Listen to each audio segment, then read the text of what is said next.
ನಮಸ್ತೆ ಎಲ್ಲರಿಗೂ. Welcome to my channel. ಇದು ನಮ್ಮ 3ನೇ ದಿನದ ಪ್ರವಾಸ. ಇವತ್ತು ನಾಸಿಕಲ್ಲಿ ಬಂದು ಇಳಿದಿದ್ದೀವಿ ನಾವು. ನಾಸಿಕಲ್ಲಿ ಇಲ್ಲಿ ಬಂದು ಇಳಿದರೆ ಇಲ್ಲಿ ಆಟೋಗಳು ಸಿಗುತ್ತೆ, ಬಸ್ ಹೋಗಲ್ಲ. ಅಲ್ಲಿ ನಾವು ಹೋಗೋ ದೇವಸ್ಥಾನ ಹತ್ರ ಎಲ್ಲ ಪಾರ್ಕಿಂಗಲ್ಲಿ ಬಸ್ ನಿಲ್ಲಿಸ್ಬಿಟ್ಟು ಈ ಥರ ಆಟೋದಲ್ಲಿ ಹೋಗಬೇಕು. ಒಬ್ಬರಿಗೆ 120 ರೂಪಾಯಿ. ಇವರು ಒಂದು 3-4 ದೇವಸ್ಥಾನ ತೋರಿಸ್ತಾರೆ ಇಲ್ಲಿರೋದು. ಅದನ್ನೆಲ್ಲ ನೋಡಿಸ್ಕೊಂಡು ಮತ್ತೆ ಅಲ್ಲಿ ಕರ್ಕೊಬಂದುಬಿಡ್ತಾರೆ. ಇಲ್ಲಿ ಫಸ್ಟ್ ಕರ್ಕೊಬಂದರು ಒಂದು ಲಕ್ಷ್ಮೀನಾರಾಯಣ ಸ್ವಾಮಿ ದೇವಸ್ಥಾನ ಇದೆ. ಮತ್ತು ರಾವಣನ ತಂಗಿ ಶೂರ್ಪನಖಿದು ಮೂಗು ಕಟ್ ಮಾಡಿದ ಸ್ಥಳ ಅಂತ ಹೇಳಿ ಅವರು ಹೇಳ್ತಾರೆ ನಮಗೆ. ನೋಡಿರಿ, ಇಲ್ಲಿ ಬಂದ ತಕ್ಷಣ ದೊಡ್ಡ ಗಣೇಶ ಇದೆ. ಮತ್ತು ಇಲ್ಲಿ ಶಾಪಿಂಗ್ ಥರ ಅಂಗಡಿಗಳೆಲ್ಲ ಇದೆ. ಇಲ್ಲಿ ಒಂದು ದೇವಸ್ಥಾನ. ಈ ದೇವಸ್ಥಾನ ನೋಡಿಕೊಂಡು ಇಲ್ಲಿ ಪಕ್ಕದಲ್ಲಿ ಇನ್ನೊಂದು ದೇವಸ್ಥಾನ ಇದೆ, ಅದು ನೋಡೋಕೆ ಹೋಗಬೇಕು. ಇದು ದೊಡ್ಡದಾಗಿ ಚೆನ್ನಾಗಿದೆ ನೋಡಿರಿ. ಶೂರ್ಪನಖಿಗೆ ಮೂಗು ಕಟ್ ಮಾಡಿದ್ದು ಜಾಗ ಅಂತ ಹೇಳ್ತಾರೆ. ಆ ಥರ ಒಂದು ಇಲ್ಲಿ ಚಿತ್ರ ಇದೆ. ಇಲ್ಲಿ ಶ್ರೀಕೃಷ್ಣ ಪರಮಾತ್ಮ ಇದ್ದಾರೆ. ದೊಡ್ಡದಾಗಿದೆ ದೇವಸ್ಥಾನ. ಕೃಷ್ಣ ಜನ್ಮಾಷ್ಟಮಿ ನಾವು ಹೋಗಿದ್ದು ಹಿಂದಿನ ದಿನ ಆಗಿದ್ದರಿಂದ ತೊಟ್ಲೆಲ್ಲ ಕಟ್ಟಿದ್ರು. ತುಂಬ ಚೆನ್ನಾಗಿತ್ತು. ಎಲ್ಲರೂ ತೂಗ್ತಾ ಇದ್ದಾರೆ. ಕೃಷ್ಣನಿಗೆ ತೊಟ್ಲು ಕಟ್ಟಿದ್ದು ಶ್ರೀಕೃಷ್ಣ ಪರಮಾತ್ಮ ದೇವಸ್ಥಾನ. ದೊಡ್ಡದಾಗಿದೆ ದೇವಸ್ಥಾನ ಮತ್ತು ನೀಟಾಗಿದೆ. ಸ್ವಚ್ಛತೆ ಚೆನ್ನಾಗಿದೆ. ಇಲ್ಲಿ ದೊಡ್ಡದಾಗಿದೆ ದೇವಸ್ಥಾನ, ಚೆನ್ನಾಗಿದೆ. ಇದನ್ನು ನೋಡಿಕೊಂಡು ಸ್ವಲ್ಪ ಹೊತ್ತಿಲ್ಲೆಲ್ಲರೂ ಫೋಟೋಗಳೆಲ್ಲ ತಕ್ಕೊಂಡು ನಮ್ಮ ಬಸ್ ಜನ ಎಲ್ಲ ಬಂದಿದ್ವಲ್ಲ, ನಾವು ಇನ್ನೂ ಸ್ವಲ್ಪ ಇಲ್ಲಿ ನೋಡ್ತಾ ಇದ್ವಿ. ಅಷ್ಟರಲ್ಲಿ ಎಲ್ಲರೂ ಹೊರಟುಬಿಟ್ಟಿದ್ದಾರೆ, ನಮಗೆ ಗೊತ್ತಿಲ್ಲ. ನಮ್ಮ ಆಟೋದವನು 2 ಬ್ಯಾಚ್ ಪಿಕಪ್ ಮಾಡ್ತಾಯಿದ್ದಾನೆ, ಅದು ನಮಗೆ ಗೊತ್ತಿಲ್ಲ. ಸರಿ, ನಾವಿಲ್ಲೆಲ್ಲ ನೀವು ನೋಡ್ಬಿಟ್ಟು ಆಚೆ ಬನ್ನಿರಿ, ನಾನು 5 ನಿಮಿಷಕ್ಕೆ ಬರ್ತೀನಿ ಅಂದ್ಬಿಟ್ಟು ಅವನು ಹೋದ. ಅಷ್ಟರಲ್ಲಿ ನಾವು ನೋಡ್ಬಿಟ್ಟು ಅಲ್ಲೇ ಆಚೆ ಬಂದ್ವಿ. ಅಲ್ಲಿ ಎದುರುಗಡೆನೇ ಒಂದು ನದಿ ಹರಿತಾ ಇದೆ. ಇವರೆಲ್ಲ ಅದನ್ನೆಲ್ಲ ಅಬ್ಸರ್ವೇ ಮಾಡಿಲ್ಲ. ನಮ್ಮ ಬ್ಯಾಚಲ್ಲಿ ಬಂದಿದ್ದು ಅವರೆಲ್ಲ, ಮಿಕ್ಕಿದವರೆಲ್ಲ ಹಾಗೆ ಹೋಗ್ಬಿಟ್ಟಿದ್ದಾರೆ. ಇಲ್ಲಿ ಪಕ್ಕದಲ್ಲಿ ಇನ್ನೊಂದು ದೇವಸ್ಥಾನ ಇದೆ ನೋಡಿ. ಆಟೋದವರು ಹೇಳೋದೇ ಇಲ್ಲ. ಅವ್ರಿಗೆ ಬೇಗ ಟೈಮ್ ಸೇವ್ ಆಗಲಿ ಅಂದ್ಬಿಟ್ಟು ಹೇಳೋದೇ ಇಲ್ಲ, ಕರ್ಕೊಂಡು ಹೋಗ್ಬಿಡ್ತಾರೆ. ನಾವು ಈ ನದಿ ನೋಡೋಣ ಸ್ವಲ್ಪ ಅಂತ ಬಂದರೆ ಇಲ್ಲಿ ಮುಂದ್ಗಡೆ ಇಲ್ಲೊಂದು ದೇವಸ್ಥಾನ ಇದೆ ನೋಡಿರಿ. ಇದು ಕೃಷ್ಣ ಪರಮಾತ್ಮ, ಬಲರಾಮ, ಸತ್ಯಭಾಮ ಒಡಿಶಾಲಿ ಯಾವ ಥರ ಇದೆಯೋ ಅದೇ ಥರ ಇದೆ. ಇಲ್ಲಿ ತುಂಬ ಖುಷಿ ಆಯಿತು ನೋಡಿ. ಇದು ಒಡಿಶಾದಲ್ಲಿ ಇದೇ ಥರ ಇರೋದು, ಪುರಿ ಜಗನ್ನಾಥದಲ್ಲಿ. ನಾವಿಲ್ಲೇ ನೋಡಿದ್ವಿ, ತುಂಬ ಖುಷಿ ಆಯಿತು. ಇಲ್ಲೆಲ್ಲ ದೇವರಿದೆ, ರಾಮ ಲಕ್ಷ್ಮಣ ಸೀತಾ ಲಕ್ಷ್ಮೀನಾರಾಯಣ ಸ್ವಾಮಿ ಎಲ್ಲ ಸುತ್ತೂ ದೇವ್ರು ಇಟ್ಟಿದ್ದಾರೆ. ತುಂಬಾ ಚೆನ್ನಾಗಿದೆ ಇಲ್ಲಿ. ಇದನ್ನು ನೋಡಿ ಅವ್ರಿಗೆಲ್ಲ ತೋರಿಸೇ ಇಲ್ಲ, ಹಾಗೆ ಕರ್ಕೊಂಡೋಗ್ಬಿಟ್ಟಿದ್ದಾರೆ ಆಟೋದವ್ರು. ನಾವಿಲ್ಲಿ ನದಿ ನೋಡೋಣ ಅಂತ ಬಂದವರು ನಮಗೆ ಈ ದೇವಸ್ಥಾನ ಸಿಕ್ತು. ಎಷ್ಟು ದೂರ ಇಲ್ಲ, ಒಂದು 20 ಮೀಟ್ರ್ ಇರ್ಬೋದು ಆ ದೇವಸ್ಥಾನಕ್ಕೂ ಈ ದೇವಸ್ಥಾನಕ್ಕೂ. ಸರಿ, ನಾವಿಲ್ಲೆಲ್ಲ ನೋಡಿಕೊಂಡು ನದಿ ಹತ್ರ ಹೋದೋ. ನದಿಗೆ ನಮಸ್ಕಾರ ಹಾಕ್ಬೇಕಲ್ಲ, ತುಂಗಭದ್ರಾ ನದಿ ತುಂಗ ನದಿ ಅಂತ ಹೇಳಿದ್ರು ಅವರು ಆಟೋದವರು. ಸರಿ, ನಾವು ಆಯಿತು, ಅಷ್ಟು ದೂರದಿಂದ ಬಂದಿದ್ದೀವಿ, ತಲೆ ಮೇಲೆ ಸ್ವಲ್ಪ ನೀರು ಚಿಮ್ಕಿಸ್ಕೊಂಡು ಬರೋಣ ಅಂದ್ಬಿಟ್ಟು ನದಿ ಹತ್ರ ಬಂದ್ವಿ. ಆಯಪ್ಪ ಇನ್ನೊಬ್ಬರನ್ನ ಪಿಕಪ್ ಮಾಡ್ಕೊಂಡು ಬರೋಕ್ಕೆ ಹೋಗಿದ್ದಾರೆ, ಅದು ನಮ್ಗೆ ಗೊತ್ತಿಲ್ಲ. 5 ನಿಮಿಷ ಇರಿ ನೀವು ಅಲ್ಲೇ, ನಾನು ಬರ್ತೀನಿ ಅಂದರು. ಅಷ್ಟೊತ್ತು ನಾವಿಲ್ಲಿ ಬಂದು ಗಂಗಾ ಮಾತೆಗೊಂದು ನಮಸ್ಕಾರ ಹಾಕಿ ಸ್ವಲ್ಪ ನೀರೆಲ್ಲ ಚಿಮ್ಕಿಸ್ಕೊಂಡು ಒಂದು 5 ನಿಮಿಷ ಆಯಿತು. ಅಷ್ಟೊತ್ತಿಗೆ ಆಟೋದವ್ರು ಬಂದು, ಏನಯ್ಯಪ್ಪ ಎಷ್ಟು ಮೇಡಮ್ ನೀವೇನು ಇಷ್ಟು ಲೇಟ್ ಮಾಡ್ತೀರಾ ಹಾಗೆ ಹೀಗೆ ಅಂತ ಜೋರು ಮಾಡ್ತಾಯಿದ್ರು ನೋಡಿರಿ. ನದಿಯಿಂದ ಆ ಕಡೆ ದಡದ ಮೇಲೆ ರಾಮ ಲಕ್ಷ್ಮಣ ಸೀತೆ ವನವಾಸಕ್ಕೆ ಹೋಗ್ತಾ ಇರೋ ಥರ ಒಂದು ಅಲ್ಲಿ ಸ್ಟ್ಯಾಚು ನಿಲ್ಲಿಸಿದ್ದಾರೆ. ಮತ್ತು ಅಲ್ಲಿಂದ ಇಲ್ಲಿಗೆ ಕರ್ಕೊಬಂದರು. ಇಲ್ಲಿ ರಾಮ ಲಕ್ಷ್ಮಣ ಸೀತೆ ಮತ್ತು ಗಣೇಶ, 1-2-3 ದೇವರಿದೆ ಈ ದೇವಸ್ಥಾನದಲ್ಲಿ. ಅಲ್ಲಿಂದ ಇಲ್ಲಿಗೆ 1-2 ಕಿಲೋಮೀಟ್ರ್ ಆಗುತ್ತೆ, ಆ ದೇವಸ್ಥಾನದಿಂದ ಈ ದೇವಸ್ಥಾನಕ್ಕೆ. ಇದು ದೊಡ್ಡದಾಗಿದೆ ದೇವಸ್ಥಾನ, ಚೆನ್ನಾಗಿದೆ. ಕೃಷ್ಣ ಜನ್ಮಾಷ್ಟಮಿ ಆಗಿರೋದ್ರಿಂದ ಇಲ್ಲೆಲ್ಲ 9 ದಿನ 11 ದಿನ ಮಾಡ್ತಾರೆ, ಸೆಲೆಬ್ರೇಷನ್ ಮಾಡ್ತಾರಂತೆ. ಇವತ್ತು ಇಲ್ಲಿ ಅಲಂಕಾರ ಮಾಡ್ತಾಯಿದ್ದಾರೆ ದೇವಸ್ಥಾನನ. ಅವ್ರ ಸ್ಟೈಲಲ್ಲಿ, ಆ ಕಡೆ ಶೈಲಿ ಯಾವ ಥರ ಇರುತ್ತೋ ಆ ಥರ ಶೈಲಿಯಲ್ಲಿ ಅಲಂಕಾರ ಮಾಡ್ತಾಯಿದ್ರು. ಇಲ್ಲಿ ಫಸ್ಟ್ ಗಣೇಶ ಕೂತಿದ್ದಾನೆ. ಗಣೇಶಗೊಂದು ನಮಸ್ಕಾರ ಹಾಕ್ಕೊಂಡು ನಾವು ಇಲ್ಲಿ ನೋಡಿರಿ, ಈ ಕಡೆ ಈ ಥರ ಪೀಠನ, ಇಲ್ಲೊಂದು ಪೀಠ ಇದೆ ತೋರಿಸ್ತೀನಿ. ಆ ಕಡೆ ಯಾವುದೇ ದೇವಸ್ಥಾನಕ್ಕೆ ಹೋದರೂ ಈ ಥರ ಪೀಠ ರೆಡಿ ಮಾಡಿಟ್ಟಿರ್ತಾರೆ. ಅದಕ್ಕೊಂದು ನಮಸ್ಕಾರ ಹಾಕ್ಕೋಬೇಕು ನಾವು. ಗುರುಗಳಲ್ಲಿ ಕೂತ್ಕೊಂಡಿದ್ದಾರೆ ಅಂತನೋ, ದೇವ್ರು ಕೂತ್ಕೊಂಡಿದ್ದಾರೆ ದೇವ್ರಿಗೋಸ್ಕರನೋ ಆ ಥರ ಪೀಠ ರೆಡಿ ಮಾಡಿ ಇಟ್ಟಿರ್ತಾರೆ.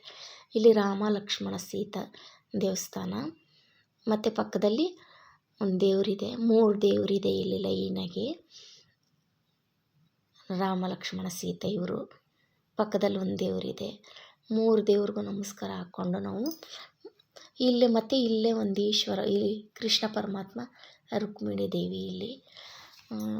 ಮತ್ತು ಈಗ ಪಕ್ಕದಲ್ಲಿ ಒಂದು ದೇವರಿದೆ ನೋಡಿ. ಇಲ್ಲಿ ಎಲ್ಲ ಹೂವು ಎಲ್ಲ ಇಟ್ಟಿದ್ದಾರೆ, ಅಲಂಕಾರ ಮಾಡ್ತಾ ಇದ್ದಾರೆ ದೇವಸ್ಥಾನನ. ಮತ್ತು ನಾವು ಇಲ್ಲೇ ಒಂದು ಈಶ್ವರನೂ ಇದ್ದಾನೆ, ದೇವಸ್ಥಾನನೂ ಇದೆ, ಇಲ್ಲೇ ಪಕ್ಕದಲ್ಲೇ ಇದೆ. ನಾವು ಅದಕ್ಕೂ ಒಂದು ನಮಸ್ಕಾರ ಹಾಕ್ಕೊಂಡು ಮತ್ತು ಹೊರಗಡೆ ಬರೋಷ್ಟರಲ್ಲಿ ಆಟೋದ ಯಪ್ಪನೇ ಒಳಗಡೆ ಬಂದುಬಿಟ್ಟ. ಇಷ್ಟೊತ್ತು ಮಾಡ್ತೀರ ಅಂತ ನಾವು ಒಂದು 10 ನಿಮಿಷನೇ ನಾವು ನೋಡಿದ್ದು. ಅಷ್ಟು ಬಿರಿನಾಯಪ್ಪ ಸರಿ ಬಂದ ನೋಡಿ. ಇಲ್ಲೊಂದು ಈಶ್ವರ ಇದೆ.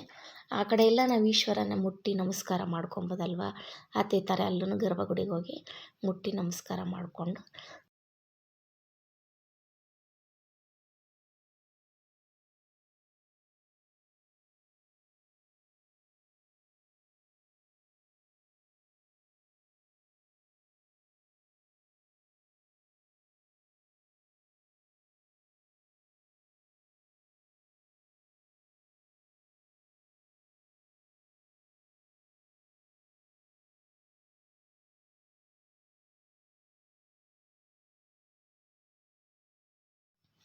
ಅಲ್ಲಿ ಎದುರುಗಡೆನೇ ಮತ್ತೊಂದು ದೇವಸ್ಥಾನ ಇದೆ, ಹನುಮಾನ್ ದೇವಸ್ಥಾನ.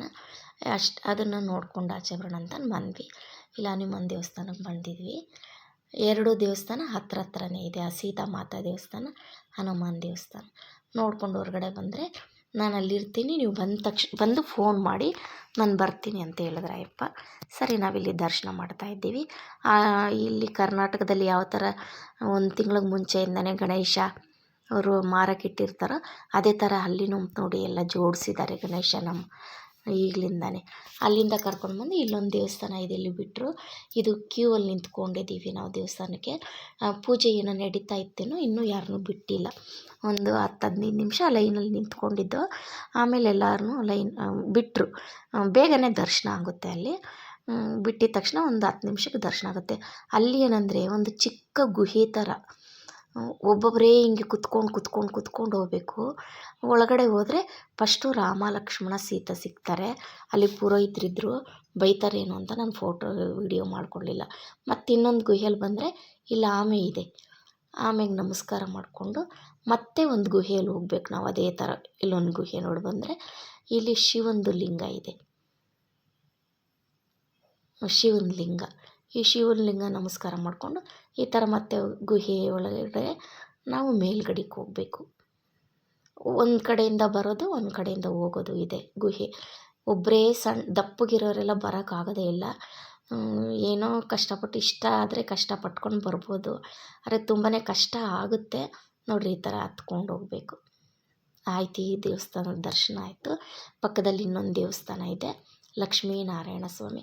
ಎದುರುಗಡೆ ಒಂದು ಎಕ್ಸಿಬಿಷನ್ ಥರ ರಾವಣಮ್ಮನು ಸೀತೆನಿಟ್ಟಿದ್ರು. ಇಷ್ಟೇ ಇರೋದಿಲ್ಲಿ. ಅದಕ್ಕೆ 5 ರೂಪಾಯಿ ಇದು ಎಕ್ಸಿಬಿಷನ್ ಇರ್ತಿರ್ತಾರಲ್ಲ, ಅದಕ್ಕೆ 5 ರೂಪಾಯಿ ಟಿಕೆಟ್ ಅಂತ ತೊಗೊಳ್ತಾರೆ. ಅದು ತೊಗೊಂಡಿದ್ದು ಬಂದರೆ ಇಷ್ಟೇ. ಇದನ್ನು 1, 2, 3 ಇಟ್ಟಿದ್ದಾರೆ ಇಲ್ಲಿ. ಅದ್ರ ನೋಡಿಕೊಂಡು ನಾವು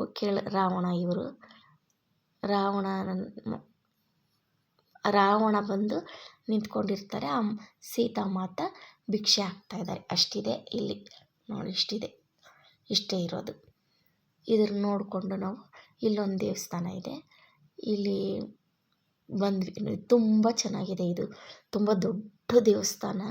ಸುತ್ತು ಪ್ರಾರಂಗಣ ಎಲ್ಲ ತುಂಬ ದೊಡ್ಡದಾಗಿದೆ. ದೇವಸ್ಥಾನನೂ ಅಷ್ಟೇ ತುಂಬ ಚೆನ್ನಾಗಿದೆ, ನೀಟಾಗಿದೆ. ತುಂಬ ನೀಟ್ನೆಸ್ ಇದೆ ಇಲ್ಲಿ. ಹೊರಗಡೆ ರೋಡೆಲ್ಲ ಗಲೀಜೆ, ಆದರೆ ದೇವಸ್ಥಾನಗಳು ಸ್ವಲ್ಪ ನೀಟಾಗಿ, ತುಂಬ ನೀಟಾಗಿ ಇಟ್ಟಿದ್ದಾರೆ. ಚೆನ್ನಾಗಿದೆ. ಇಲ್ಲಿ ನೋಡಿರಿ, ಲೇಡೀಸೇ ಇರೋದು. ಪೂಜೆ ಮಾಡೋರು ಇಲ್ಲಿ ಲೇಡೀಸೇ ಇದ್ದಾರೆ. ಮತ್ತು ಇಲ್ಲಿ ಇದೆಲ್ಲ ಗೌರ್ಮೆಂಟಿಗೆ ಸೇರಿರೋದ್ರಿಂದ ನಾನು ಸುಮಾರು ದೇವಸ್ಥಾನದಲ್ಲಿ ನೋಡ್ತಾ ಇದ್ದೀವಿ, ಹೋಮ್ ಗಾರ್ಡ್ಗಳು ಬರೀ ಲೇಡಿ ಗಾರ್ಡ್ಗಳೇ ಇರ್ತಾರೆ. ದೇವಸ್ಥಾನಗಳಲ್ಲೆಲ್ಲ ಹೋಮ್ ಗಾರ್ಡ್ಗಳೆಲ್ಲ ಲೇಡಿ ಗಾರ್ಡ್ಗಳೇ ತುಂಬ ಇರ್ತಾರೆ. ನೋಡಿರಿ, ಸುತ್ತಲೂ ದೇವಸ್ಥಾನ ತುಂಬ ದೊಡ್ಡದಾಗಿದೆ. ದೇವಸ್ಥಾನ ತುಂಬ ಚೆನ್ನಾಗಿದೆ. ಇಷ್ಟು ನೋಡಿಸ್ಕೊಂಡು ನಮ್ಮನ್ನು ಕರ್ಕೊಂಡೋಗಿ ಬಸ್ ಸ್ಟಾಪಲ್ಲಿ ಬಿಟ್ಬಿಡ್ತಾರೆ. ನಮಗೆ ಒಬ್ಬರಿಗೆ 120 ರೂಪಾಯಿ. 5 ಜನನ ಕುಂಡಿಸ್ಕೊತಾರೆ. 600 ರೂಪಾಯಿ ಕೊಟ್ಬಿಡ್ಬೇಕು. ಒಂದು 3 ಅವರ್ ಆಗುತ್ತೆ. ಈ ದೇವಸ್ಥಾನ ಇನ್ನೊಂದು ದೇವಸ್ಥಾನದಲ್ಲೇ ಸ್ವಲ್ಪ ಲೇಟಾಗಿದ್ದು. ಇನ್ನು ಆ ದೇವಸ್ಥಾನದಲ್ಲೆಲ್ಲ ಕ್ಯೂ ಇರಲಿಲ್ಲ. ಈ ದೇವಸ್ಥಾನದಲ್ಲೆಲ್ಲ ಒಂದೇ ದೇವಸ್ಥಾನದಲ್ಲಿ ಕ್ಯೂ ಇದ್ದಿದ್ದು. ಅಲ್ಲೇ ಅರ್ಧ ಗಂಟೆ ಆಯ್ತು ಅಷ್ಟೇ. ನಾವೆಲ್ಲ ಚೆನ್ನಾಗಿ ನೋಡ್ಕೊಂಡು ದರ್ಶನ ಮಾಡ್ಕೊಂಡು ಬಂದು, ಮತ್ತು ಆಟೋದವರು ಬಂದಿರಲಿಲ್ಲ, ಕಾಯ್ಕೊಂಡು ಕೂತಿದ್ದು. ಒಂದು 5 ನಿಮಿಷ ಆಗಿದ ತಕ್ಷಣ ಬಂದರು. ಮತ್ತು ಇಲ್ಲಿಂದ ಇದು ಓಲ್ಡ್ ನಾಸಿಕ್ ಅಂತೆ. ತ್ರಯಂಬಕೇಶ್ವರ ಇರೋದು ಜಾಗಕ್ಕೆ ಹೋಗೋಕ್ಕೆ 30 ಕಿಲೋಮೀಟ್ರ್ ಹೋಗಬೇಕು ಇಲ್ಲಿಂದ. ನಾವು ಇಲ್ಲೆಲ್ಲ ನೋಡಿಕೊಂಡು ತ್ರಯಂಬಕೇಶ್ವರ ದೇವರಿರೋ ಜಾಗಕ್ಕೆ ಹೋಗ್ತಾಯಿದ್ವಿ. ಇಲ್ಲಿಂದ 30 ಕಿಲೋಮೀಟ್ರು ಹೋಗ್ತಾಯಿದ್ದೀವಿ. ನಾವು ಬಸ್ ಹತ್ತಿದ ತಕ್ಷಣ ಮಳೆ ಶುರುವಾಯಿತು. ಈಗ ನಾವು ಅಲ್ಲಿ ಹೊರಡ್ತಾ ಇದ್ದೀವಿ. 1.5 ಅವರ್ ಬೇಕಂತೆ. ರೋಡ್ ಚೆನ್ನಾಗಿಲ್ದಿರೋ ಇರೋದ್ರಿಂದ 1.5 ಅವರ್ ಬೇಕು, 1 ಅವರ್ ಅಂತ ಹೇಳಿದ್ರು. ಸರಿ, ನಾವೆಲ್ಲ ಬಸ್ಸಲ್ಲಿ